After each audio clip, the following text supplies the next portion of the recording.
इस वीडियो में हम पढ़ेंगे कंप्यूटर प्रोग्राम के बारे में कि कंप्यूटर प्रोग्राम दरअसल हमारे पास कुछ सेट ऑफ इंस्ट्रक्शंस होती हैं और ये सेट ऑफ इंस्ट्रक्शंस किसी खास प्रोग्रामिंग लैंग्वेज में लिखी जाती हैं और इन सेट ऑफ इंस्ट्रक्शंस को जो है वो हम कंप्यूटर हार्डवेयर को देते हैं ताकि कंप्यूटर हार्डवेयर हमारे लिए कोई ना कोई टास्क परफॉर्म कर सके, कोई ना कोई काम कर सके। तो इन सेट ऑफ इंस्ट्रक्शंस को हम कंप्यूटर प्रोग्राम कहते हैं। अब एक चीज के अंदर समझना जरूरी है कि ये जो इंस्ट्रक्शंस हैं ये एक खास सीक्वेंस में, एक खास तरतीब में लिखी जाती हैं और फिर ये एक खास सीक्वेंस के साथ प्रोसेस होती हैं और हमारे पास कोई ना कोई इसका रिजल्ट आता है। लेकिन कंप्यूटर प्रोग्राम को समझने के लिए पहले हमें इंस्ट्रक्शन का कॉन्सेप्ट समझना पड़ेगा कि इंस्ट्रक्शन किसे कहा जाता है। इंस्ट्रक्शन समझने के लिए हम यहाँ पे एक छोटा सा कंप्यूटर प्रोग्राम सामने रखते हैं।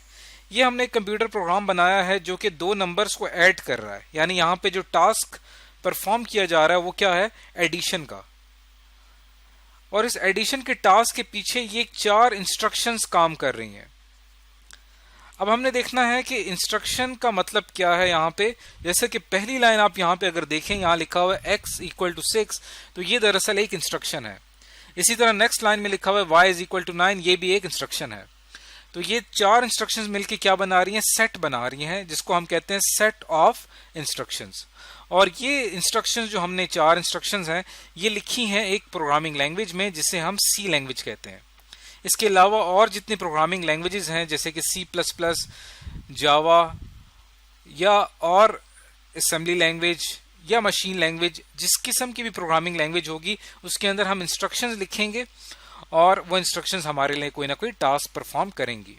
इससे हम, जिसको मैं अभी सर्कल कर रहा हूं, ये दरअसल हमारे पास क्या है, ये कंप्यूटर प्रोग्राम है। अब हम क्या करते हैं कि इसकी एक प्रैक्टिकल एग्जांपल करके देखते हैं और समझते हैं कि एक कंप्यूटर प्रोग्राम किस तरह से काम करता है। अब जो हमने पीछे यहाँ पे जो प्रोग्राम डिस्कस किया था, x = 6, y = 9, x + y = z, ये चारों इंस्ट्रक्शंस मैं यहाँ पे लिखूंगा और फिर अब हम इसको प्रोसेस करेंगे और देखेंगे कि यहाँ पे क्या रिजल्ट आता है। ये जो आपको नजर आ रहा है इसे कंपाइलर कहा जाता है। ये लैंग्वेज ट्रांसलेटर है जो कि हमारी सी लैंग्वेज में लिखी गई इंस्ट्रक्शंस को कन्वर्ट करेगा मशीन लैंग्वेज में। मशीन लैंग्वेज में इसलिए कन्वर्ट करेगा क्योंकि ये इंस्ट्रक्शन जो है कंप्यूटर प्रोसेस करेगा, तो कंप्यूटर सिर्फ मशीन लैंग्वेज को समझता है, तो यहाँ पे हमें जरूरत पड़ती है एक ट्रांसलेटर की। तो ये दरअसल एक ट्रांसलेटर है और यहाँ पे आपको और बहुत कुछ नजर आ रहा होगा जिसको हम बाद में स्टडी करेंगे। फिलहाल हमारा फोकस इस चीज के ऊपर है कि हम इंस्ट्रक्शंस यहाँ पे लिखें और एक कंपाइलर, ये ट्रांसलेटर, उसको ट्रांसलेट करे। तो हम स्टार्ट करते हैं। पहली इंस्ट्रक्शन हम यहाँ पे लिखते हैं x = 8, आखिर में हम सेमीकोलन, उसके बाद ये पहली इंस्ट्रक्शन है। अगली इंस्ट्रक्शन हम यहाँ लिख रहे हैं y = 9। अगर आप इन दोनों इंस्ट्रक्शंस के ऊपर गौर करें तो दोनों इंस्ट्रक्शंस में हो क्या रहा है कि हमने 2 वैल्यूज ले ली हैं, एक वैल्यू x में स्टोर की है और दूसरी y में। अब मैं चाह रहा हूं कि दोनों को प्लस कर दिया जाए। थर्ड इंस्ट्रक्शन में यहाँ पे लिखूंगा z = x + y और आखिर में सेमीकोलन।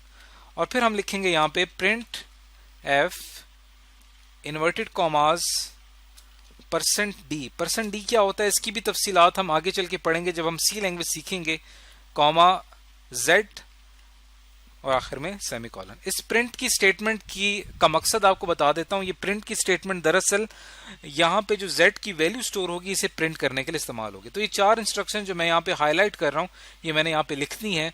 अब हम क्या करते हैं कि अपने कंपाइलर से कहते हैं कि वो इसको कंपाइल करे, इसको रन करे और देखते हैं कि यहाँ पे हमारे पास क्या रिजल्ट आता है। यहाँ पे एक चीज आपको बता दूं कि कंपाइल का मतलब क्या है। कंपाइल का मतलब यहाँ पे होता है कि जो इंस्ट्रक्शंस हमने लिखी हैं अगर वहां पे कोई गलती है तो वो यहाँ पे हमें पता चल जाएगी। तो अब देखें, जैसे ही मैंने वहां पे एग्जीक्यूट पे जाके कंपाइल पे क्लिक किया तो उसने पूरा प्रोसेस करना शुरू कर दिया और यहाँ लिखा हुआ आ गया एरर्स 0, यानी यहाँ पे कोई एरर मौजूद नहीं है। कंपाइल करने के बाद फिर हम क्या करते हैं, रन करते हैं। रन से हमें पता चलता है कि हमारा क्या रिजल्ट आएगा। तो ये आउटपुट स्क्रीन हमारे सामने आती है जिसमें हमारे कंप्यूटर प्रोग्राम का रिजल्ट आता है। तो यहाँ हमारा रिजल्ट आया है 17।